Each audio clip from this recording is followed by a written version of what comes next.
오늘의 주요 뉴스입니다. 전 세계적으로 뉴스페이스가 활기를 띠는 가운데 우리나라도 올해 말 민간이 발사 전 과정을 지휘하는 누리호 4차 발사를 앞두고 있습니다. 트럼프의 재집권으로 기후변화 대응에 전 세계가 긴장하고 있으며 지난해 다양한 성과를 보였던 인공지능의 도약은 올해도 가속화될 전망입니다.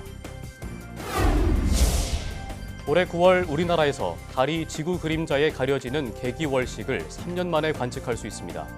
또 11월에는 토성고리가 완전히 누워 일시적으로 고리가 안 보이는 토성고리 소멸 현상도 16년 만에 볼 수 있습니다.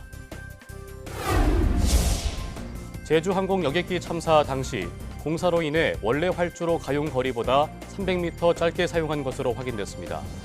현장에서 수집된 블랙박스 음성 기록 장치 데이터는 음성 파일 형태로 전환 작업을 마쳐 사고 전후 상황을 파악할 수 있을 것으로 기대됩니다. 우리나라 기초연구 지원의 근간이 되는 기초연구진흥법 개정이 입법된 지 35년 만에 추진됩니다. 기초연구에 대한 낡은 정의를 바꾸고 최고 과학자를 예우해주는 근거 등이 마련됐는데 자세한 내용 사이다에서 알아보겠습니다. 여러분 안녕하십니까? 사이언스 투데이 시작합니다. 지난해 과학계는 혁신적인 비만 치료제 위고비의 등장과 AI 노벨상 수상 등이 큰 이슈였습니다. 올해도 인공지능의 도약이 기대되는 가운데 민간 중심의 우주 개발 성과와 기후변화 대응도 함께 주목됩니다. 박나연 기자가 짚어봤습니다. 올 한 해 과학계는 전 세계적으로 민간 중심의 우주 개발이 활기를 띠겠습니다. 우선 우리나라는 올해 말 누리호 4차 발사에 나서며 뉴스페이스 진입을 본격화합니다. 앞선 3번의 발사는 항공우주연구원이 주도했지만 이번 4차 발사부터 한화 에어로스페이스가 체계 종합기업으로 참여해 발사 전 과정을 진두지휘하게 됩니다. 차세대 중형 위성 3호를 싣고 가는 누리호가 이번 4차 발사에 성공하면 국내외 발사 서비스 시장에 진출할 발판이 마련될 전망입니다. 과학답제체가 실려서 발사되게 되는데요. 이 관측기는 오로라를 관측하게 되고요. 우주환경 연구에도 크게 활용될 계획입니다. 그리고 국제 커뮤니티에서도 특별하게 활용이 될 계획으로 준비를 하고 있습니다. 국내뿐 아니라 해외 우주 탐사에서도 민간의 역할은 더 커질 것으로 보입니다. 일본 아이스페이스는 이달 벤처문이라는 인물을 통해 달 착륙선을 발사하고 미국의 인투이티브 머신즈는 달 남극으로 착륙선을 보내 달 표면 아래 물질을 분석할 계획입니다. 기후변화를 사기라고 주장하는 트럼프의 재집권으로 기후변화 대응도 올해 주목할 만한 과학계 이슈입니다. 트럼프는 일기에 이어 다시 한번 파리 기후협정을 탈퇴하겠다고 공언하는가 하면 재생에너지 등 기존 기후 정책들에는 반감을 드러내고 화석연료 부흥을 약속했습니다. We will quickly become energy independent and we will frack, frack, frack and drill, baby, drill. We're going to drill, baby, drill and frack, frack, frack. 올해는 한국을 포함한 198개 UN 기후변화 협약 당사국들이 2035년 탄소 배출 감축 목표를 제출해야 하는 해인데 우리나라는 헌법 불합치 판결이 난 탄소 중립기본법도 내년 2월까지 개정해야 해 기후변화 대응을 위한 골든타임을 맞았습니다. AI의 경우 지난해에 이어 올해도 기술 도약이 가속화되면서 일상과 업무에서 필수로 자리 잡을 거라는 관측입니다. 특히 스스로 의사결정을 해 행동하고 학습하는 AI 에이전트가 활약하며 과학과 의료 연구에도 AI 활용이 늘어날 것으로 기대됩니다. YTN 사이언스 박나연입니다. 을사년에는 다양한 우주쇼가 예정돼 있습니다. 새해 첫 밤하늘을 장식할 4분의 자리 유성우를 시작으로 3년 만에 개기월식과 16년 만에 고리가 사라진 토성도 볼 수 있을 전망입니다. 정혜윤 기자의 보도입니다. 을사년새에 가장 먼저 밤하늘을 수놓는 우주쇼는 별똥별입니다. 3대 유성우 중 하나인 4분의 자리 유성우인데 올해는 1월 3일과 4일 사이가 극대기로 1시간에 최대 120개의 별똥별이 떨어지며 장관을 이룰 것으로 보입니다. 특히 올해는 극대 시간이 4일 0시 즈음으로 초승달은 이미 진 상태여서 달빛 영향 없이 별똥별을 관측할 수 있는 좋은 환경입니다. 8월과 12월에도 두 번의 3대 유성우가 남아있지만 8월에는 밤새 밝은 달이 있어 시야를 흐리고 12월에는 극대기가 낮이라 보기 어려울 전망입니다. 또 올해는 3월과 9월 두 차례 달이 지구 본그림자에 완전히 가려지는 개기월식이 예정돼 있습니다. 이 가운데 9월 8일 개기월식만 3년 만에 우리나라에서 관측할 수 있습니다. 9월 21일에는 태양과 지구, 토성이 일직선에 놓이며 가장 가깝고 밝게 빛나는 토성을 볼 수 있을 예정입니다. 특히 올해는 지구에서 본 토성 고리가 완전히 누워 일시적으로 고리가 안 보이는 소실 현상이 나타납니다. 2009년 이후 16년 만에 볼 수 있는 특별한 토성 모습입니다. 토성은 고리가 매우 얇아서 고리면과 지구가 일자로 정렬되면 일시적으로 고리가 보이지 않는데 대략 15년마다 이런 현상이 발생합니다. 올해는 3월과 11월에 이 같은 고리 소실이 발생하지만 우리나라에서는 11월 25일 고리 소실만 관찰할 수 있습니다. 올해 가장 큰 음력 15일 보름달은 11월 4일, 가장 작은 보름달은 4월 12일에 뜨겠고 이 두 달의 크기는 14%가량 차이가 날 것으로 보입니다. YTN 정혜윤입니다. 국내 연구진이 미세 영역 온도 변화를 실시간으로 알 수 있는 나노 온도계를 개발했습니다. 울산과학기술원 화학과 권오훈 교수팀은 나노 입자가 전자빔에 의해 방출되는 음극선 발광 스펙트럼을 분석해서 온도를 측정하는 방식인 나노 온도계를 개발했다고 밝혔습니다. 연구팀은 나노 온도계 소재를 바꿔 기존 전자빔의 세기에 따라 매번 보정하는 번거로움을 극복해 신뢰도와 활용성을 높였다고 설명했습니다. 또 실험을 통해 외부 자극에 실시간으로 변화하는 온도와 구조를 동시에 관측할 수 있는 기술 유효성을 입증했다며 첨단 소재 개발에 쓰일 수 있을 것으로 기대한다고 덧붙였습니다. 경기도가 초고령 사회 진입에 대비해 인공지능 AI를 활용한 노인 돌봄 서비스 구축에 힘을 쏟고 있습니다. 경기도의 대표적인 노인 돌봄 서비스 모델인 포천 관인면 AI 사랑방을 소개합니다. 최명신 기자입니다. 경기도 최북단에 위치한 포천시 관인면입니다. 65세 이상 인구 비율이 면내 전체 인구의 47%로 경기도 전체 노인 인구 비율보다 3배가량 높습니다. 하지만 가장 가까운 복지시설인 포천시 노인복지관까지 차로 1시간을 이동해야 할 만큼 돌봄 환경은 열악합니다. 경기도가 관인면을 지난해 6월 AI 시니어 돌봄타움 시범사업 대상지로 선정한 이유입니다. 관인면의 도내 최초로 AI 사랑방이 문을 열었습니다. 작은 도서관을 리모델링해서 공간을 마련했는데 이름에서 보듯 어르신들을 위한 AI 돌봄 서비스가 크게 강화됐습니다. 이 스마트 터치 테이블을 사용하면 AR 증강현실 스포츠 기기와 스텝 운동 매트 등 50종 이상의 치매 예방 콘텐츠를 즐길 수 있습니다. 비대면 주문이나 무인 계산에 익숙해질 수 있도록 교육용 키오스크도 설치됐습니다.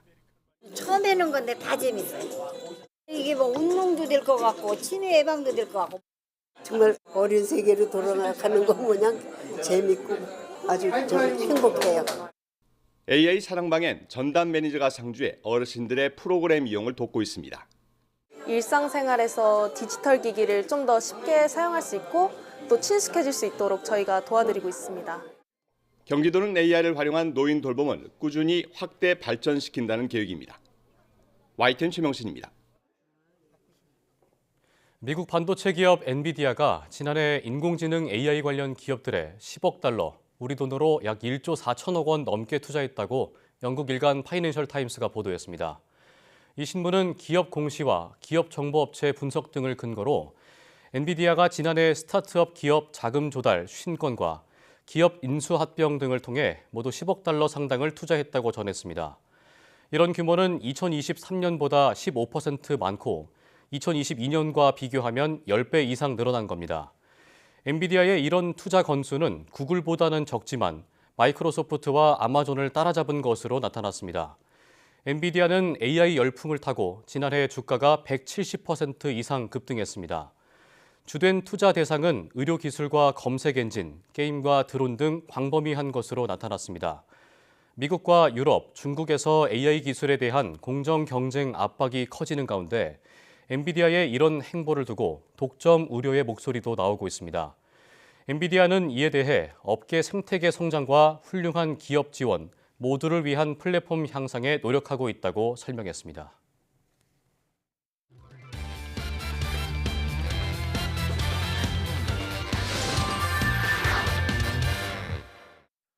한 주간 주목할 만한 사이언스 이슈 담화와 사이다의 이성규입니다.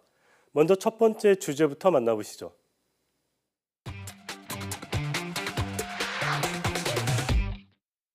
지난주 크리스마스 무렵이었죠. 미국의 대표적인 휴양지 하와이에는 지금도 활동 중인 화활산이 있습니다.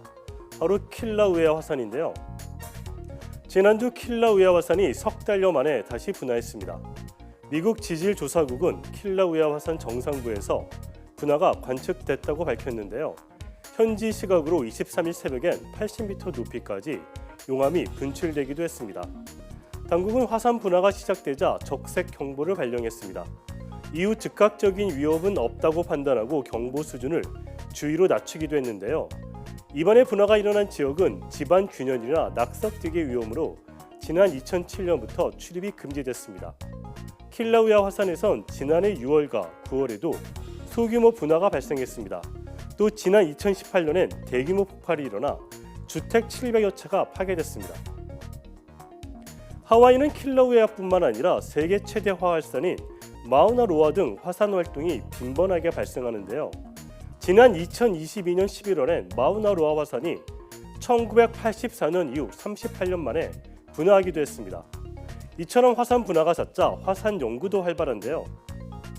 과학자들은 2018년 킬라우에아 화산 폭발을 분석해 기존과 다른 새로운 화산 폭발 원리를 규명했습니다. 화산 폭발은 일반적으로 화산이 녹은 마그마의 수위가 상승하거나 마그마가 지하수를 가열하면서 만든 증기가 팽창해 발생하는 것으로 알려졌습니다. 그런데 기존의 폭발 원리로는 2018년 발생한 킬라우에아 화산의 12번 연속 폭발을 설명하기 어렵습니다. 화산 폭발은 규칙적으로 일어나지 않는데 2018년 폭발 땐 유사한 분화가 여러 번 일어났기 때문입니다. 미국 지질조사국 연구진은 마그마가 담겨있던 공간의 압력 변화를 파악하고 3차원 모델을 활용해 화산 폭발을 시뮬레이션했습니다. 그 결과 폭발이 일어나기 전 마그마로 채워진 지하 공간에서는 마그마가 천천히 새어나갔습니다. 마그마가 빠져나간 공간이 점차 비워지다가 내부 공간이 갑자기 무너져 내립니다. 이때 위에서 떨어진 암석이 마그마 가스를 짓누르며 압축시키자 압력이 순간적으로 증가했고요. 가스와 용암 등이 분화구로 분출됐다는 설명입니다. 연구진은 1km 두께의 암석 덩어리가 아래로 떨어지면서 가스 주머니에 압력을 가한 것이라고 덧붙였습니다. 이런 분석이 중요한 이유는 킬라우에아 화산뿐만 아니라 이전에 폭발한 다른 화산과의 연관성을 찾을 수 있기 때문인데요. 이를 통해서 궁극적으로 화산 폭발에 대한 더 나은 예측과 더 정확한 경고를 할 수 있을 것으로 기대합니다. 이어서 두 번째 주제 만나보시죠.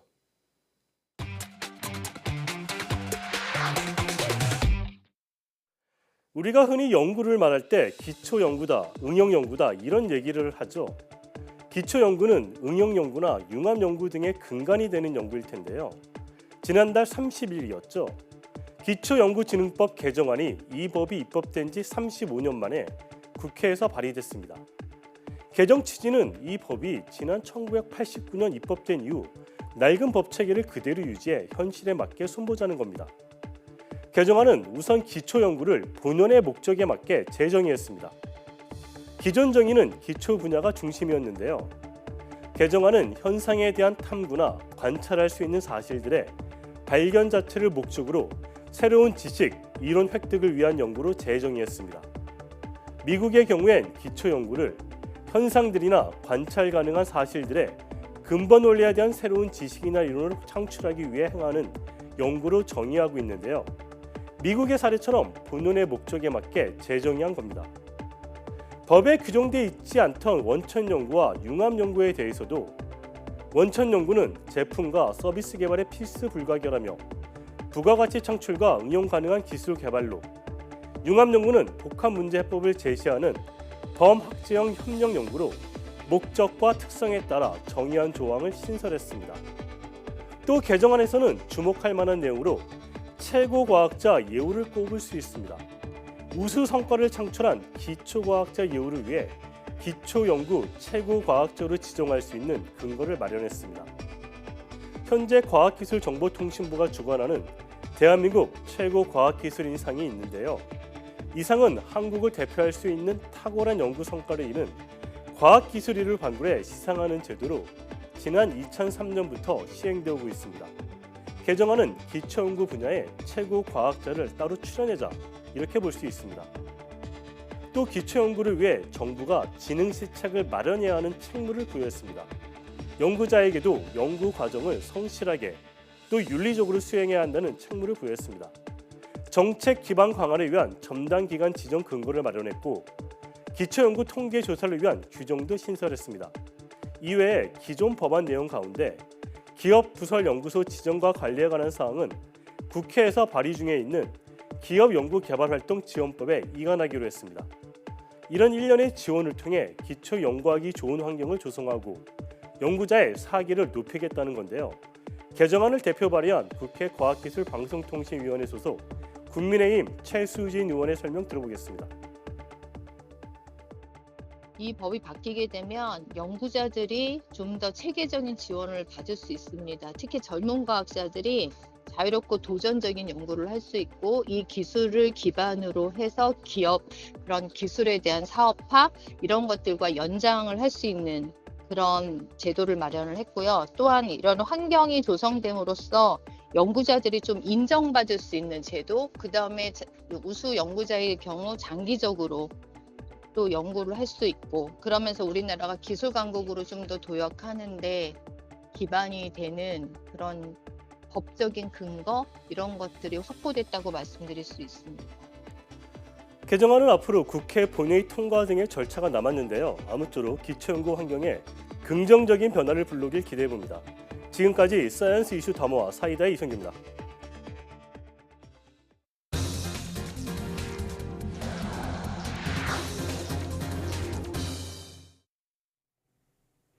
제주항공 여객기 참사 당시 비행기가 최종 착륙한 방향의 활주로는 공사로 인해 가용거리가 원래 길이보다 300m나 짧았던 것으로 드러났습니다.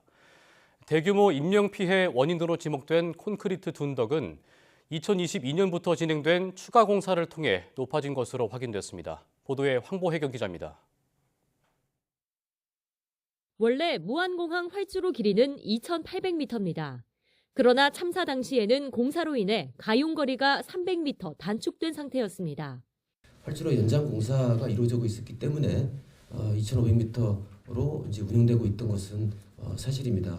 사고 여객기가 활주로에 동체 착륙한 뒤 이동한 거리도 짧아지며 최종 충격이 더 커진 것 아니냐는 추정이 나옵니다. 아울러 인명피해를 크게 키운 원인으로 지목된 콘크리트 둔덕 형태의 방위각 시설 로컬라이저는 2022년부터 추가 공사가 진행된 것으로 파악됐습니다. 2007년 개항 당시에는 콘크리트 말뚝 지지대를 흙으로 덮은 형태였지만 이후 두께 30cm짜리 콘크리트 상판을 새로 설치했습니다. 이제 개량 공사할 때 추가됐던 부분은 전체를 콘크리트 덮은 것이 아니고 콘크리트로 이렇게 상판을 덮는다고 하죠. 그렇게 한 거로 이해하시면 되겠습니다. 이에 대해 국토부는 당시 안전성을 이유로 보강 공사를 한 것으로 보인다고 설명했습니다. 정부는 2m 높이의 콘크리트 로컬라이저가 규정에 맞는다고 주장하다 한 발 물러선 상태인데 콘크리트 구조물을 추가한 사실까지 드러나 시설의 문제성이 더 짙어지고 있습니다. 국토부는 로컬라이저 설치의 위법성 여부에 대해서는 즉답을 피한 채 전국 공항 시설을 전수조사하겠다고 말했습니다. YTN 황보혜경입니다. 제주항공 여객기 참사 사고조사위원회가 블랙박스 음성기록 장치 데이터를 음성 파일 형태로 전환하는 작업을 마쳤습니다. 국토교통부는 1일부터 시작된 파일 전환 작업이 빠르게 진행되면서 약 하루 반 만인 2일 오전에 모두 끝났다고 밝혔습니다. 또 조사관들이 2시간 분량의 음성 파일을 들으면서 사실관계 조사를 진행할 예정이라고 설명했습니다. 커넥터 분실로 미국에서 분석을 진행하기로 한 비행 기록 장치는 미국 교통안전위원회와 일정을 협의하는 즉시 이송할 예정입니다. 국토부는 미국의 우리 측 조사관을 파견해 함께 자료 분석을 진행하게 된다고 밝혔습니다. 의료계 최대 단체인 대한의사협회 차기 회장을 뽑는 투표가 2일부터 시작됐습니다. 새로 선출될 의협 회장이 꽁꽁 얼어붙은 의정 갈등을 녹일 해법을 제시할 수 있을지 주목됩니다. 이문석 기자입니다. 유일한 법정 의사단체인 대한의사협회 수장을 뽑는 투표가 시작됐습니다. 후보는 모두 5명. 김태구 전국광역시도 의사협회장, 강희경 서울의대 교수 비대위원장, 주수호 미래의료포럼 대표, 이동욱 경기도 의사회장, 최한나 의협 기획이사입니다. 의정 갈등 핵심인 의대 증원에 대해선 김 후보는 25학년도 모집 중지 입장을, 다른 4명 후보는 26학년도 모집 축소가 현실적이라는 견해를 밝혔습니다. 투표는 100% 전자투표로 진행되며 회원 14만여 명 중 5만 1천여 명이 참여합니다. 오는 4일까지 투표에 과반 득표한 후보가 없으면 1, 2위 후보만 두고 7, 8일 결선 투표를 합니다. 후보가 5명인 만큼 결선 투표까지 갈 가능성이 크다는 분석입니다. 당선이 확정되면 곧바로 취임하는데 정부를 상대로 풀어야 할 숙제가 한가득입니다. 조만간 정부의 의료개혁 2차 실행 방안이 발표되고 다음 달까지 26학년도 의대 정원이 확정됩니다. 또 3월부터는 의대 증원 뒤 첫 수업과 전공의 수련도 시작합니다. 새로 선출될 의협 회장이 꽉 막힌 의정 현안을 대화로 풀어갈지 아니면 다른 해법을 찾을 수 있을지 주목됩니다. 의협은 앞서 불통, 막말 논란 등으로 이면택 전 회장이 탄핵당한 뒤 지난해 11월부터 비대위 체제로 운영돼 왔습니다. YTN 이문석입니다. 정부가 올해 우리 경제 성장률이 1.8% 수준으로 낮아질 것으로 전망했습니다. 정부는 어느 때보다 높아진 대내외 불확실성에 필요시 추가 경기 보강 방안을 검토하기로 했는데 추경 편성 가능성도 열어둔 것으로 해석됩니다. 탄핵 정국이 길어지면 성장률이 더 떨어질 것이란 우려도 커지고 있습니다. 보도에 오인석 기자입니다. 지난달 소비자 심리지수는 코로나19 팬데믹 이후 가장 큰 폭으로 떨어지며 내수 경기는 직격탄을 맞고 있습니다. 경기의 하방 위험은 갈수록 커지는 모습입니다. 정부가 올해 경제정책 방향을 발표했습니다. 올해 우리 경제는 어느 때보다 대내외 불확실성이 확대되고 체감 경기 어려움이 계속되며 1.8% 저성장에 그칠 것으로 전망했습니다. 성장률이 1.8% 수준으로 낮아지며 민생 어려움이 가중되고 대외 신인도 영향도 우려됩니다. 우리 경제를 최대한 안정적으로 관리한다는 목표하에 2025년 경제정책 방향을 마련했습니다. 특히 수출은 지난해 8.2%에서 올해는 1.5%로 증가폭이 큰 폭으로 떨어지고 건설 투자는 여전히 마이너스를 기록할 것으로 정부는 예측했습니다. 취업자는 12만 명 증가에 그치고 민간 소비는 1.8%로 소폭 개선될 것으로 내다봤습니다. 앞서 한국은행은 올해 우리 경제 성장률 전망치를 1.9%, IMF와 KDI는 2.0%를 각각 제시했는데 비상계엄과 탄핵 정국 변수는 고려되지 않았습니다. 정부는 상반기에 재정 집행을 역대 최고 수준인 67%까지 높여 민생 경제를 뒷받침하기로 했습니다. 또 18조 원 규모의 공공부문 가용 재원을 연초부터 총동원해 경기 보강에 나선다는 방침입니다. 필요시 추가적인 경기 보강 방안도 검토하기로 했는데 추경 편성 가능성도 열어둔 것으로 해석됩니다. 미 신정부 정책 구체화 양상, 경제지표 흐름, 민생경제 상황 등을 감안해 경제 여건 전반을 1분기 중 재점검하고 필요시 추가 경기 보강 방안을 검토하겠습니다. 전문가들은 올해 경제 전망과 관련해 탄핵 정국이 장기화하고 트럼프 2기 행정부가 보편 관세 등 통상 정책을 밀어붙일 경우 성장률이 더 떨어질 것으로 우려하고 있습니다. 정치적 불확실성이 오히려 증폭되고 있는 상황이라서 내수 침체도 가속화되고 트럼프 행정부 2기 출범으로 인한 통상정책 변화에 대한 대응도 늦어질 것으로 보입니다. 경기 침체를 더 심하게 만들 가능성이 크고요. 성장률은 1% 중반대까지 떨어질 수도 있다 이렇게 보고 있습니다. 정치적 혼란과 트럼프 리스크 등을 고려할 때 올해 성장률이 1%대 초반까지 하락할 수 있다는 전망까지 나오고 있습니다. YTN 오인석입니다.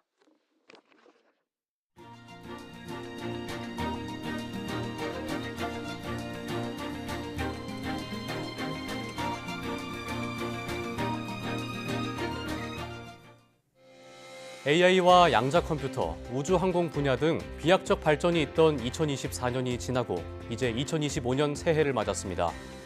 시간이 지날수록 기술적 특이점이 오는 시점은 예상보다 빨라지고 있음을 체감할 수 있는데요.